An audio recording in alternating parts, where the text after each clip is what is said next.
بسم اللہ الرحمن الرحیم الحمد للہ وکفى وسلام علی عباده الذین اصطفى اما بعد اعوذ باللہ من الشیطان الرجیم بسم اللہ الرحمن الرحیم ما كان محمد ابا احد من رجالکم ولکن رسول اللہ وخاتم النبیین صدق اللہ العظیم اللہم صل علی سیدنا محمد وعلی آل سیدنا محمد وبارک وسلم۔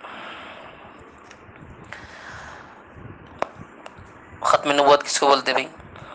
ختم نبوت کا کھلم کھلا یہی مطلب ہے کہ اللہ کے نبی صلی اللہ علیہ وسلم کے بعد کوئی نبی پیدا نہیں ہو سکتا، کوئی نبی دنیا میں پیدا نہیں ہو سکتا، ٹھیک ہے۔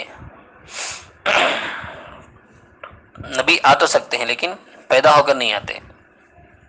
حضرت عیسیٰ علیہ السلام آئیں گے نا، وہ پیدا ہو کر نہیں آئیں گے بلکہ وہ باحیات ہی ہیں، بس نازل ہوں گے۔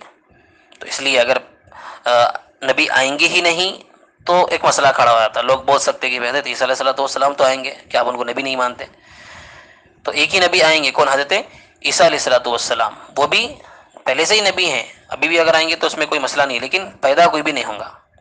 کوئی نبی دنیا میں اب نبی کریم صلی اللہ علیہ وسلم کے بعد کسی بھی اعتبار سے دنیا میں پیدا نہیں ہو سکتا۔ ما کان محمد ابا احد من رجالکم، کہ اللہ تبارک و تعالیٰ نے فرمایا کہ ما کان محمد ابا، کہ تم آدمیوں میں سے کسی کے ابا نہیں ہیں، لیکن ولکن رسول اللہ و خاتم النبیین، لیکن اللہ پاک نے نبی کریم صلی اللہ علیہ وسلم کو خاتم النبیین اور نبیوں کا خاتم بنایا ہے، سب سے اخیر میں آنے والے۔ انبیاء کرام علیہ الصلوۃ والسلام کا جو سلسلہ ہے، جو زنجیر ہے، ان کی پوری زنجیر بن جاتی نا بھائی، اگر سب کو اگر شمار کیا جائے تو ایک زنجیر ہے جو کیا ہے بعد میں جا کے، یعنی ایک زنجیر کی شکل اگر اختیار کرے تو آخری جو کڑی ہے وہ نبی کریم صلی اللہ علیہ وسلم۔ نبی کریم صلی اللہ علیہ وسلم کے آتے ہی وہ کڑی کیا ہو گئی؟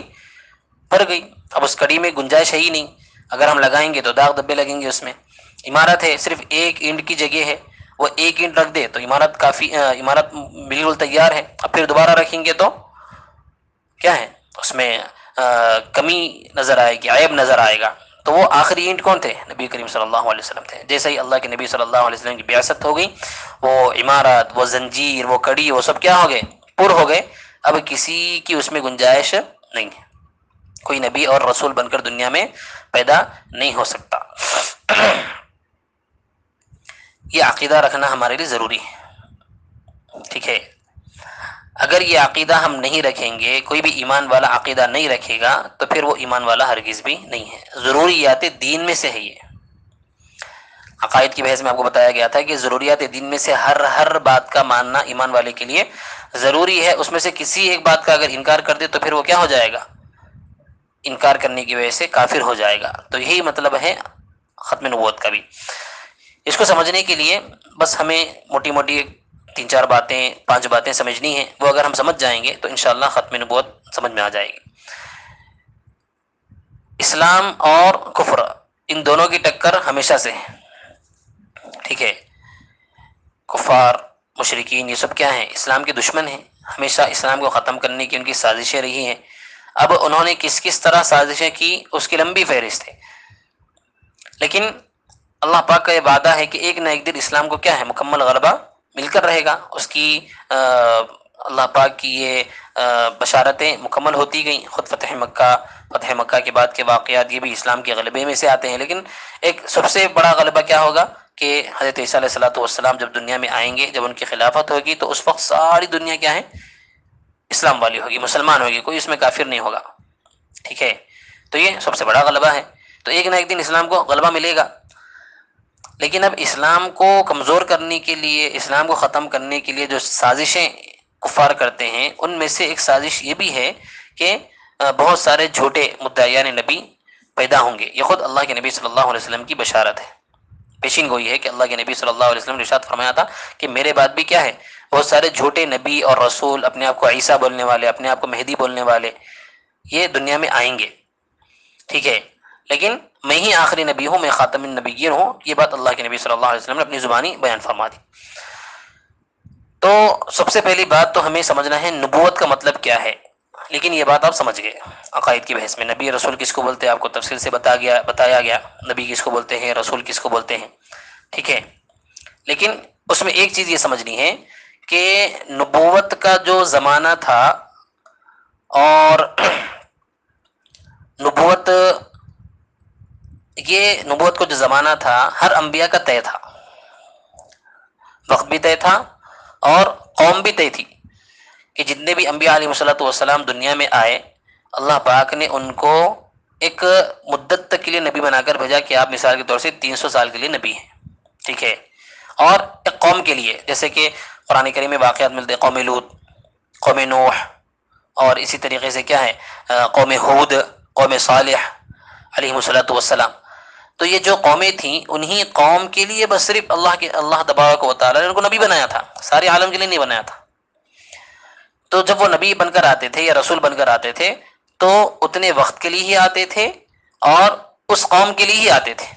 اب جیسے ہی ان کا وقت ختم ہو گیا اور ان کی قوم ختم ہو گئی تو اب ختم، ٹھیک ہے، سمجھ رہی؟ تو ان کی مطلب یہ ہے کہ ان کا زمانہ بھی ختم ہو جاتا تھا، اور یعنی ان کے انتقال سے اور ان کی قوم کے ختم ہو جانے سے ان کی جو نبوت تھی اب وہ دنیا میں باقی نہیں رہتی تھی، ٹھیک ہے، سمجھ رہی بات؟ یہ تمام انبیاء کے ساتھ یہی سلسلہ رہا اللہ تبارک و تعالیٰ کا، چاہے اللہ پاک نے ان کو پوری دنیا کی کیا ہے پوری دنیا کا نبی بنایا ہو یا ایسا تو نہیں ہوا.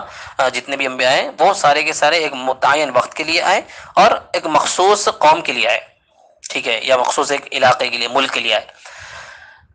لیکن نبی کریم صلی اللہ علیہ وسلم کے ساتھ اللہ تبارک و تعالیٰ نے یہ دونوں چیزیں ختم کر دی. نبی کریم صلی اللہ علیہ وسلم کو اللہ پاک نے جو نبی بنا کر بھیجا، جو رسول بنا کر بھیجا، وہ ان کا وقت بھی کوئی طے نہیں ہے اور ان کی قوم بھی کوئی طے نہیں ہے، بلکہ ہر قوم کے لیے اور قیامت تک کے لیے اللہ تبارک و تعالیٰ نے آپ کو نبی بنا کر بھیجا ہے. یہ بات سب سے پوائنٹ والی ہے. یہ اگر کوئی آدمی سمجھ گیا تو انہیں گمراہی کا شکار ہو ہی نہیں سکتا، فتنے میں نہیں پڑ سکتا انہیں، ٹھیک ہے. تو اللہ کے نبی صلی اللہ علیہ وسلم کا وقت بھی خاص نہیں ہے کہ 300 سال تک کے لیے 400 سال تک کے لیے نہیں، قیامت تک کے لیے اللہ پاک بول دی. اب وہ قیامت کب تک آتی معلوم ہے کیا؟ اللہ کے نبی صلی اللہ علیہ وسلم آ کے ہی کیا ہے 1400 سال سے زیادہ گزر گیا، 1500 سال ہونے آتے، ابھی تک بھی قیامت نہیں آئی. اور کتنے سال ہے اللہ پاک بہتر جانتے، 500 بھی ہو سکتے، 600 بھی ہو سکتے، 100 بھی ہو سکتے، 200 بھی ہو سکتے. تو قیامت تک کے لیے نبی ہے. اور اب قیامت تک کیا خالی ہندوستان والوں کے لیے ہے؟ کیا خالی عرب کے لیے ہے؟ کیا مکہ مکرمہ مدینہ منورہ کے لیے ہے؟ نہیں، بلکہ قیامت تک جتنی بھی قومیں آئیں گی، جتنی بھی نسلیں آئیں گی، چاہے وہ کسی بھی طرح کی ہو، سب کے نبی آپ ہی ہوں گے. کہ اللہ پاک نے یہ اتنا بڑا دائرہ اللہ کے نبی صلی اللہ علیہ وسلم کو عطا فرمایا تھا. تو اسی وجہ سے چاہے وہ انسان ہو، چاہے وہ جنات ہو یا دیگر مخلوقات ہو جو مکلف ہیں، یا قیامت تک اگر ایسی کوئی بھی قوم اگر آ جاتی ہے تو ان سب کو کس کی اتباع کرنی ضروری ہوگی؟ کس کو اپنا نبی ماننا پڑے گا؟ نبی کریم صلی اللہ علیہ وسلم کو ماننا پڑے گا. تو یہ سب سے پہلی بنیادی بات ہے کہ نبوت کیا ہے. تو نبوت اور رسالت ایک تو تعریف ہے، اور نبوت اور رسالت کا زمانہ کیا تھا، وہ ہر انبیاء کے ساتھ خاص تھا، وقت بھی خاص تھا اور قوم بھی خاص تھی. جیسا ہی وقت ختم ہو جاتا اور ان کی قوم ختم ہو جاتی تو اللہ پاک ان کے اس نبوت کو کیا ہے ختم فرما دیتے. لیکن نبی کریم صلی اللہ علیہ وسلم کے ساتھ اللہ پاک نے یہ دونوں چیزیں ختم فرما دی اور آپ کو قیامت تک کے لیے نبی اور رسول بنا کر بھیجا ہے. اور قیامت تک جتنی قومیں آئیں گی سب کو آپ ہی کی امت میں اللہ پاک نے رکھا ہے، ٹھیک ہے. یہ پہلی چیز ہے. دوسری چیز ختم نبوت کیا ہے؟ ختم نبوت کا مطلب یہ ہے کہ وہی کہ نبی اور رسول اب قیامت تک نہیں آ سکتے، یہی نبوت کا ختم ہے. ختم نبوت کا مطلب نبوت کا اختتام. نبوت کا اختتام کیا ہے؟ کہ نبی اور رسول دنیا میں آنا بند ہو گئے، اب قیامت تک گویا کہ کوئی بھی نبی اور رسول نہیں آئیں گے، ٹھیک ہے. تیسری چیز کیا ہم کو سمجھنا ہے؟ عقیدہ ختم نبوت کیا ہے، یعنی ختم نبوت کا عقیدہ. یہ ہم بولتے ہیں نا بعد میں، ہاں ختم نبوت کا عقیدہ رکھنا ضروری ہے، ختم نبوت کا عقیدہ رکھنا ضروری ہے. تو کیا ہے اس کا مطلب ختم نبوت کا؟ تو اس کے لیے آپ یہ سمجھیں کہ جیسے آپ کو بتایا گیا کہ شرک فی الذات اور شرک فی صفات کے سلسلے میں کہ اگر اللہ تبارک و تعالیٰ کی ذات میں اگر کوئی شریک ٹھہراتا ہے تو وہ بھی مشرک ہے، اور اگر اللہ کی صفات میں اگر کوئی شریک ٹھہراتا ہے تو وہ بھی مشرک ہے. جیسے مثال کے طور سے اگر کوئی انسان اللہ کو رحمان مانے، اللہ کو رحمان مانے، یہ کہے کہ بھائی میں مانتا ہوں کہ اللہ پاک رحمان ہے، اور یہ کہے کہ میں اللہ پاک کو رحیم مانتا ہوں. بہرحال جتنی صفتیں ہیں وہ کہہ رہا ہے کہ میں مانتا ہوں، لیکن وہ یہ کہہ رہا ہے کہ بس میں ایک صفت ہے اللہ پاک کی، میں اس کو یہ نہیں مانتا کہ اللہ پاک اکیلے ہیں، بلکہ میں یہ کہتا ہوں کہ اللہ پاک دو ہیں. یا اللہ کا کوئی شریک ہے، ٹھیک ہے، تو کیا اس کی یہ ساری صفتیں ماننے کا کچھ فائدہ ہوگا؟ نہیں ہوگا. کہیں وہ اس لیے کہ آپ جو اہم صفت ہے اسی کا انکار کر دے رہے آپ. اللہ کی سب سے اہم صفت کیا ہے؟ یکتائیت ہے. اگر آپ اسی میں اگر شوشہ چھوڑ دے رہے تو ساری چیزوں کے ماننے کا کوئی آپ کو فائدہ ہونے والا نہیں ہے. تو اسی طرح بعین ہی اللہ کے نبی صلی اللہ علیہ وسلم کی جو سب سے اعلیٰ صفت ہے وہ کیا ہے؟ ختم نبوت ہے. یعنی آپ آخری نبی ہیں، آپ آخری رسول ہیں، آپ کے بعد کوئی نبی اور رسول نہیں آ سکتا. اب سامنے والا یہ بول رہا میں نبی کریم صلی اللہ علیہ وسلم کو رحمت للعالمین مانتا ہوں. بھائی آپ سارے زمانے کے لیے، سارے عالموں کے لیے رحمت ہے. آپ مزمل ہیں، مدثر ہیں، شافی محشر ہیں، آپ کو مقام محمود ملے گا، سو بران ہے. لیکن کیا بول رہا اس کے ساتھ ساتھ مگر آخری نبی نہیں ہے بھائی. اور ایک نبی قادیانی میں آئیں گا، ٹھیک ہے، مرزا غلام محمد قادیانی کو میں نبی مانتا ہوں، ریاض احمد غور شاہی کو میں نبی مانتا ہوں، شکیل بن حنیف کو میں کیا ہے اللہ کا نبی مانتا ہوں، فلاں مانتا ہوں. بہرحال ٹھیک ہے، تو انہیں ساری چیزوں کا دعویٰ کر رہا، لیکن کس کا انکار کر رہا؟ میں ہمیں آخری نبی نہیں مانتا بول رہا. تو اس کا یہ آخری نبی نہ مانتا بولنا یہ ساری چیزوں کے ماننے پر کیا کر دے گا؟ پانی پھیر دے گا. تو عقیدہ ختم نبوت کا مطلب یہی ہے کہ ہمیں اس بات کا عقیدہ رکھنا ہے، اس بات پر ایمان لے آنا ہے کہ ہم جس طرح نبی کریم صلی اللہ علیہ وسلم کو نبی اور رسول مانتے ہیں، اس کے ساتھ ساتھ ہم یہ بھی مانتے ہیں کہ آپ قیامت تک کے لیے نبی اور رسول ہیں. آپ کے بعد کوئی کسی بھی طرح کا نبی اور رسول بن کر دنیا میں پیدا نہیں ہو سکتا، کسی بھی شکل میں، کسی بھی طرح سے. یہی مطلب ہے عقیدہ ختم نبوت کا. سمجھ میں کی بات؟ تو یہ بہت اعلیٰ صفت ہے نبی کریم صلی اللہ علیہ وسلم کی، بہت اہم صفت ہے جس کا ماننا سب کے لیے ضروری ہے. ختم نبوت کے منکر کون ہے بھائی؟ اس زمانے میں ختم نبوت کے منکر وہی ہیں جو اپنے آپ کو مسلمان بول رہے لیکن وہ کیا ہیں؟ کافر ہیں. کیوں کافر ہے؟ اس لیے کہ ان کا دعویٰ یہ ہے کہ حضور صلی اللہ علیہ وسلم آخری نبی نعوذ باللہ نہیں ہیں، ان کے بعد بھی نبی اور رسول آ سکتے ہیں. اب وہ کون لوگ ہیں؟ وہ ہر جگہ پھیلے ہوئے ہیں. حیدرآباد میں بھی ہے، تلنگانہ میں بھی ہے، آندھرا میں بھی ہے، ہر اسٹیٹ میں ہے، ہر ملک میں ہے، ہر جگہ پھیلے ہوئے ہیں، بلکہ بستی بستی میں ہے، گھر گھر میں ہے، پڑوس میں بھی اللہ نہ کرے کو کہیں ہو سکتا ہے. ٹھیک ہے، عام طور سے یہ فساد اس زمانے میں کیسا پھیل رہا؟ انٹرنیٹ کے ذریعے سے پھیل رہا. نبوت کا دعویٰ کرنا یہ تو نبی کریم صلی اللہ علیہ وسلم کے زمانے سے شروع ہو گیا تھا، مسلمہ کذاب، ٹھیک ہے. لیکن ہمارے زمانے میں اور بہرحال پوری تاریخ میں سب سے جو غلیظ فتنہ ختم نبوت کے سلسلے میں جو فتنہ جو کیا ہے رونما ہوا، وہ قادیانیت کا فتنہ تھا، مرزا غلام احمد قادیانی کا. ٹھیک ہے، اس کی تاریخ ہم کو پڑھنا چاہیے انشاءاللہ. جب مکتب شروع ہوگا تو اللہ نے چاہا تو اس کی بھی ترتیب انشاءاللہ ہم بنائیں گے. تو قادیان کا جو ہندوستان کا ہی تھا، لیکن اس نے عجیب عجیب، اللہ اکبر، عجیب عجیب نے دعوے کیا. اپنے آپ کو جو سو مہدی بھی بنا دیا، اپنے آپ کو عیسیٰ بھی بول لیا، اپنے آپ کو خود میں بھی محمد ہوں بولا انہیں. ٹھیک ہے، اور پھر اس سے آگے بھی اس کو تسلی نہیں ہوتی، میں خدا چھوں بول لیا. ٹھیک ہے، بہرحال تو یہ خطرناک فتنہ رونما ہوا. اس کے بعد سے پھر خطرناک فتنے رونما ہوتے گئے. اور جب یہ فتنہ ہوا اور جب ان لوگوں کی مطلب یہ لوگ جب مضبوط ہوئے تو یہ لوگ انٹرنیٹ پر ایسا کام کرے کہ آپ انٹرنیٹ پہ اگر اسلام بول کر سرچ کریں گے تو سب سے پہلی سائٹ ان کی کھلتی. ان کا نام جیسو احمدیہ اس طرح لکھا ہوا رہے گا وہاں پر. تو یہ لوگ کیا کرے، رجسٹر کرا لیے اپنا نام کہ ہم مسلمانوں میں سب سے پہلے ہیں. اب آدمی جب بھی، اب یہ زمانہ ایسا چل رہا ہے انٹرنیٹ کا کہ جب بھی کچھ بھی سرچ کرنا ہوتا ہے فوراً کہاں جاتا انہیں؟ نیٹ پہ جاتا انہیں. بیچارے کے پاس نہ تو کسی عالم کا نمبر رہتا، نہ اس کا تعلق کسی مکتب سے رہتا، نہ کسی عالم سے رہتا، تو انہیں بیچارہ کسی سے پوچھتا نہیں اور فوراً کیا کرتا؟ نیٹ کے ذریعے سے سرچ کرنے کی کوشش کرتا. اب جب نیٹ پہ انہیں سب سے پہلے اسلام بول کے مارتا تو کسی کی ویب سائٹ کھلتی؟ قادیانی کی ویب سائٹ کھلتی. اس میں پورے ان کے عقائد رہتے. اگر انہیں ان کے عقائد کے ذریعے سے ایمان لا لیا تو پھر اس کا ایمان لانا فائدہ ہے. تو ایسے ہزاروں لاکھوں نے بلکہ کئی تعداد میں لوگ کیا ہے مرتد ہوتے جا رہے ہیں. تو انٹرنیٹ کے ذریعے سے یہ چیز بہت زیادہ عام ہوئی، اس لیے ہمیں انٹرنیٹ سے بچنا ہے بھائی. علم جو ہے سو وہ فون سے، موبائل سے، ٹی وی سے حاصل کرنے کی چیز نہیں ہے. آپ کو پہلے بھی بتایا گیا، علم خاص طور سے علم الہی، علم دین، یہ سینہ بسینہ منتقل ہونے والی چیزیں ہیں. کتابیں تو بس صرف ذرائع کے لیے ہیں.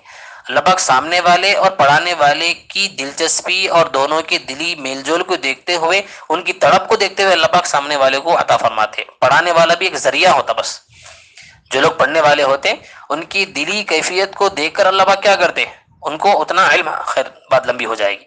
تو انٹرنیٹ، گوگل، تو ان کی کیا ہے، احمدیہ مسلم سوسائٹی، یہ ان کا نام رجسٹر ہے.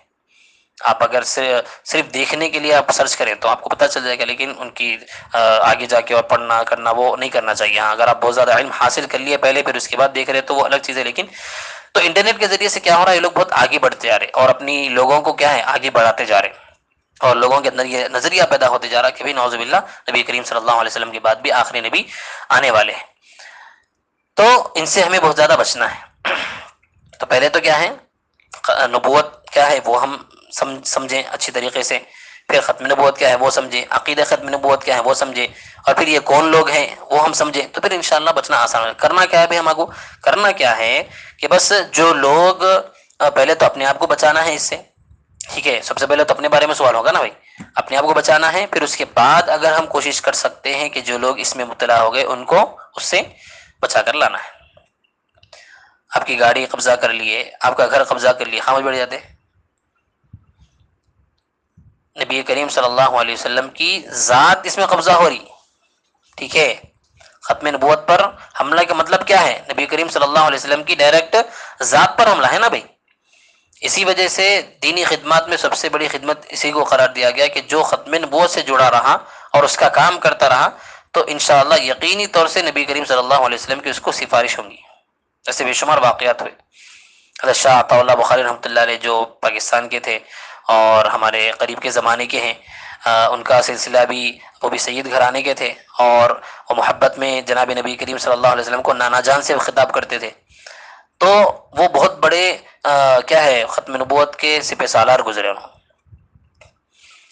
جو بھی ختم نبوت کا منکر تھا اس کو فوراً ختم کر دیتے تھے، اور یہ دعوے کے ساتھ انہوں بولتے تھے کہ جو کوئی بھی اس میں ساتھ دے گا اور ختم نبوت کے کام میں اپنے آپ کو جوڑ کر رکھے گا، میں ضرور کل قیامت کے دن اس کی سفارش کراؤں گا نانا جان سے. اور بہت سارے لوگوں کو خواب کے ذریعے سے اطلاع ملی، اللہ کے نبی صلی اللہ علیہ وسلم کی بشارت کی ہے، ان کی سفارش کی ہے، ان کا ساتھ دیا، ان کے خواب میں آئے ہیں فلاں فلاں. تو یہ چونکہ ذات کا معاملہ ہے نا بھائی، ذات اہم ہوتی، پہلے ذات باقی ہے تو پھر ساری چیزیں باقی رہتی نا. تو ختم نبوت پر حملہ یہ ذات پر حملہ ہے. تو اس لیے ہمیں یہ کوشش کرنی چاہیے کہ جب ہم اپنی ذات پر جب بات آتی ہے تو ہم ساری چیزیں قربان کر دیتے ہیں، تو ہماری نبی کی ذات یہ ہمارے لیے اور زیادہ اہمیت کی حامل ہے. تو اس لیے ہمیں پہلے اپنے آپ کو اس میں لگانا ہے، اس کی ساری معلومات حاصل کرنا ہے، اور ان تمام فتنوں سے رواشنا پہلے ہمیں ہونا ہے کہ بھئی فتنہ قادیانیت کیا ہے، فتنہ شکیلیت کیا ہے، اور فتنہ گوہر شاہیت کیا ہے، بھورے کیا ہے، قادیانی اہل حدیث کیا ہے، اہل قرآن کیا ہے، فلاں فلاں. یہ ساری چیزیں اگر ہم پہلے معلوم کر لیں گے، فرقہ باطلہ کا ہمیں علم ہو جائے گا، تو پھر انشاءاللہ اس میں لگنا پھر آسان ہوگا. ٹھیک ہے، تو اس لیے اب اپنی بھی اس سلسلے میں ہمیشہ جانچ کرتے رہنا ہے، اپنے گھر والوں کی جانچ کرتے رہنا ہے کہ عقیدہ ختم نبوت کے سلسلے میں بگاڑ آ رہا کہ نہیں آ رہا. عورتیں بہت زیادہ اس میں جلدی متاثر ہو جاتی، عورتوں کے اجتماعات ہوتے، یا بہرحال جو فیاض کا فتنہ بھی جو چلا تھا LIG کے ذریعے سے، وہ تو کیا فونوں پہ چلا، ایسا چلا کہ بھائی گھر کی جو عورتیں ہیں پورے اس کی دلدادہ ہو گئی. خود ہمارے خاندان میں ایک دو واقعات پیش آ گئے تھے، ہم پریشان ہوئے، پھر الحمدللہ محنت کرے تو وہ صحیح ہو گیا معاملہ. تو عورتیں کیا ہیں صرف اس کی باتیں سنتے ہوئے، فیض کا مشہور ہوا تھا نا بھائی کہ انہیں بیماری کا علاج نہیں کرنا، بیماری کا علاج صرف قرآن سے کرنا. یہ ایک عجیب ہوا چلا دیا تھا بندہ. تو لوگ کیا ہے جو شوگر پیشنٹ ہے، BP پیشنٹ ہے، بڑی عمر کے ہیں، ان کی بچیاں اپنے ماں کو دوائیاں نہیں دے رہی تھی، اسی کے سلسلے میں کیا ہے اسی میں ان کا انتقال ہو گیا ان کی ماؤں کا. تو عجیب فتنے ہیں دنیا میں. جیسے کہ بتایا گیا تھا کہ تسبیح کا اگر دانہ اگر گرا کھول دے تو دانے لگاتار جیسے گرتے جاتے، تو ویسے ہی کیا ہے فتنے رونما ہوتے جائیں گے. تو ہمیں اتنا علم کم از کم حاصل کر لینا ہے کہ ہم فتنوں کو پہچاننے والے بن جائیں کہ بھئی یہ فتنہ ہے یا فتنہ نہیں ہے. وہ کب ہوگا؟ اگر ہم اپنا علم ختم نبوت کے متعلق ہو، سیرت کے متعلق ہو، اگر بنیادی اگر ہم حاصل کر لیں تو پھر انشاءاللہ فتنے میں پڑھنے سے بچ جائیں گے. اللہ پاک کہنے سننے سے زیادہ عمل کی توفیق نصیب فرمائے. وما علینا الا البلاغ.